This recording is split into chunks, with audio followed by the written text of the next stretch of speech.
శ్రీవారు లడ్డు కేసు విషయంలో సుప్రీంకోర్టు కీలక వ్యాఖ్యలు చేసింది. శ్రీవారు లడ్డు కల్తీ జరిగిందా, కల్తీ జరిగిన లడ్డూని టెస్టింగ్ కి పంపించారా, రిపోర్ట్ ఏమైనా వచ్చింది? ఇక్కడేమీ కల్తీ జరిగినట్లు చూపించట్లేదు. లడ్డూలో కల్తీ జరగనప్పుడు జరిగిందని చెప్పి ఎలా చెప్పగలుగుతారు? ఇది భక్తుల మనోభావాలను దెబ్బతీయడం కాదా అంటూ సీరియస్ వ్యాఖ్యలు చేసింది. ఇప్పుడు చెప్పండి, సనాతనవాదులు ఎవరు? మతాన్ని రాజకీయాల కోసం వాడుకున్నది ఎవరు? మతంని అడ్డు పెట్టుకుని రాజకీయాలు చేయాలన్న దుర్బుద్ధి ఎవరికి కలిగింది? జగన్ అనేవారు ఒక క్రిస్టియన్ కాబట్టి జగన్ ఇతర మతాలు గౌరవించట్లేదు అనే కోణంలో చూపించాలనే కదా ఇంత దురుద్దేశానికి మీరు దారితీశారు. చంద్రబాబు గారు, పవన్ కళ్యాణ్ గారు, హిందూ మనోభావాలంటే మీకు అంత చులకన?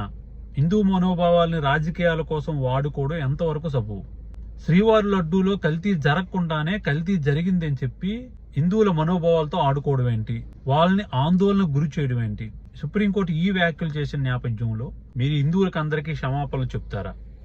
రాజకీయ అవసరాల కోసం దేవుళ్ళని, రాజకీయ అవసరాల కోసం భక్తుల మనోభావాల్ని, రాజకీయ అవసరాల కోసం ఓటర్ల మనోభావాలతో మాత్రం దయచేసి ఆడుకోవద్దు.